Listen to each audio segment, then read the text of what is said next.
Shalom, shalom, shalom. Israel, brother Amos with the Watchmen for Israel. First and foremost, as we always do, we're going to give all praise and honor and glory unto the Most High Yahweh, by Hashem in the name, Yahweh Shai, his only begotten Son, who the world ignorantly calls Jesus Christ. To the men laboring on the highways and byways, making their body a living sacrifice, doing all they can for the hopeful elect, and for the nation of Israel, I want to give y'all strong shalom.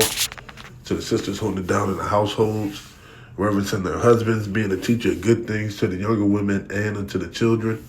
I want to give y'all strong shalom. Salaki, and to the men and women forsaking this world, coming back to serving our God, Yahweh Shem Yahushua. I want to compel y'all to be at the Church of Berea, right, to search the scriptures daily and diligently to see if the words that be spoken you are true or not. Right, it's a lot of false prophets and soothsayers and people sent forth to deter the truth. Right? People sent forth to stop the hopeful elect from obtaining everlasting life and glory. Right? And all the promises and covenants that was promised to our forefathers. And it's our job as the watchmen for Israel to combat that evil with righteousness through the spirit of Yahweh Shem Yahushai. Just to be that strong defense for the truth. Right? And to persuade the gainsayers and those who, or naysayers, who don't want to comply and follow suit with what the Most High has laid forth. We're here to bring forth strong reasoning to teach others to do so. Right? So this is a quick cut. Right? It was on my spirit. I wanted to do it earlier in the week. Hands kind of got tired to doing it, but just want to exhort and give all praise to the Most High for elders, right? For elders, man. You know, we, us as younger men, right? When we first came to the truth, we were a lot younger. They referred to us as the young lions, right? When we first started coming out. And the elders helped shape this camp through the spirit of Yahweh Shem Yahushua, right? We wouldn't have Watchmen for Israel in all these many different cities if it wasn't for Yahweh Shem Yahushua setting up mighty eldership to show us how to move forth in this truth, right? And you know, it's an honor and it's a privilege to have learned such wisdom, knowledge, and understanding from men who dedicated their lives to the resurrection or the restoration of Israel, right? So this is Leviticus chapter 19 and 32. Thou shalt rise up before the hoary head and honor the face of the old man and fear thy God. I am the Lord. So it's a commandment to rise up before the hoary head. That's a sign of respect. That's a sign of honor right there. Right? In these days and age, right? Elders aren't respected. Right? In these days and age, nobody stands up when an older man walks into the room. Right? Nobody bats an eye. You're commanded as the children of Israel to rise up when the elders walk into the room, or rise up before the hoary head. Stand up and honor the face of the old man. It's so important that we respect the elders, man.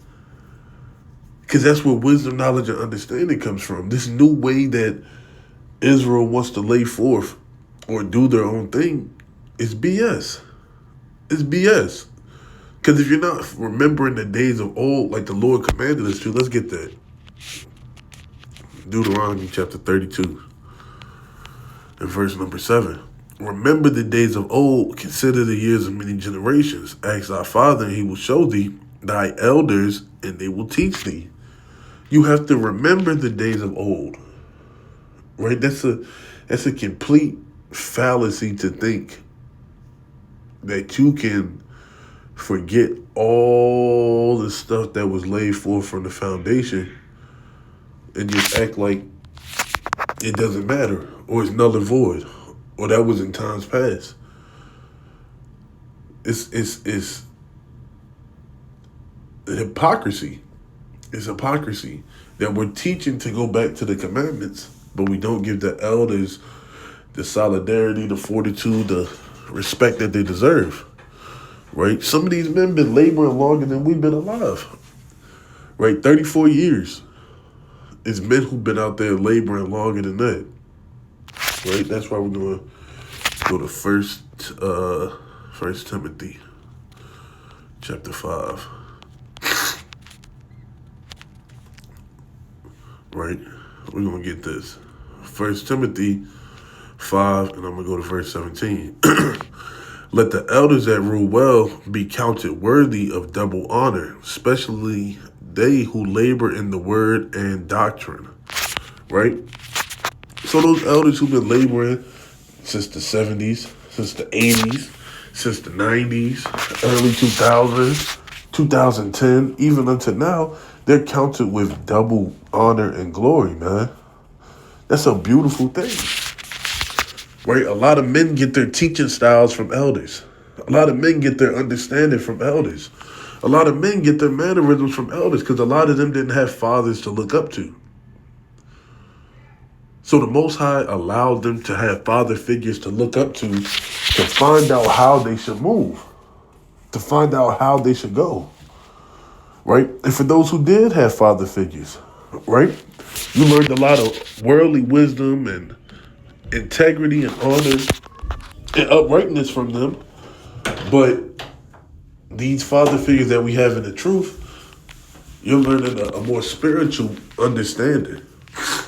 And it's a beautiful aspect, which you can in turn teach your own father. For those who have fathers in their lives, teach him about the truth. Right? This is the beauty that the Most High has laid forth for us. This is the beauty that the Most High has shown us. Excuse me.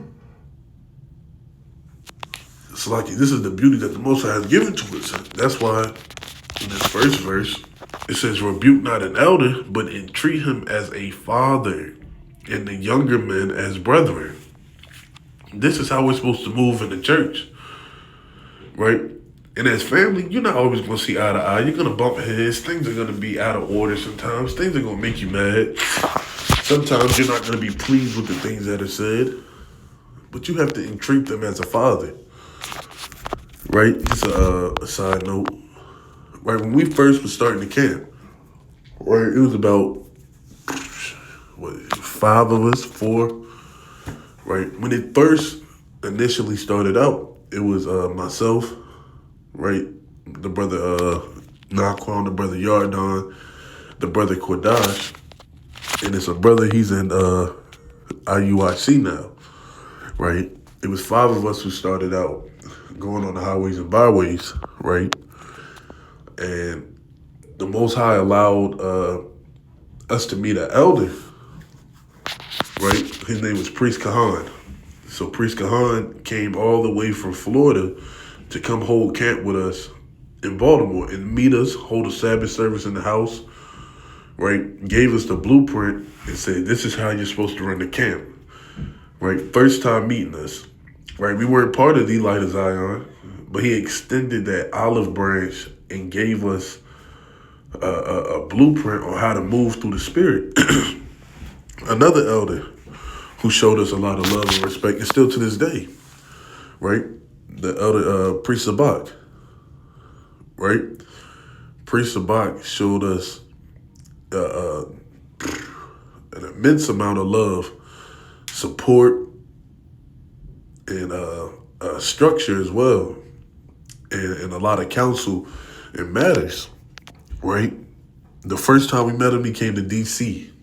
They was holding a unity camp at Columbia Heights, I believe. And we came out there, had us come back to the Airbnb, laughed, joked with us, and built that rapport with us that if we needed him, his phone lines was always open. That was about 10 plus years ago, right? So the Most High brings forth families, even though we may not be of the same blood, which we are through the Spirit, but close of kin, right? The Most High allows us to have such beautiful fellowships and love Even the elders of GMS, right? The elders of GMS, HODC, right? All these elders, IHUPK, IUIC, is all respect and honor for the continuous labor, right? We went to New York, right across from the Macy's on 34th and Broadway, right? Years ago, this might have been 9 years ago.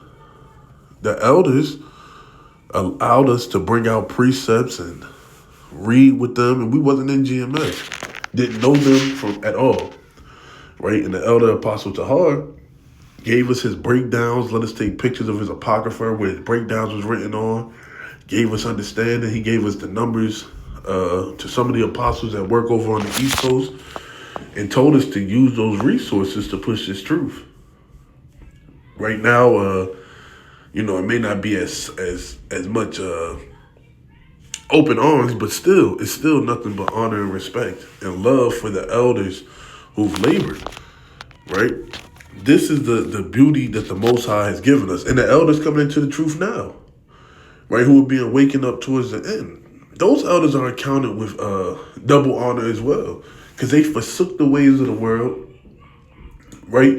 They're putting their hand to the plow. They're forgetting everything that they knew, being newborn babes born again, and they're doing the first works.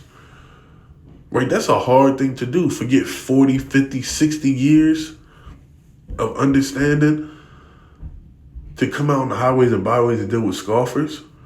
Right? That's beautiful through the Spirit.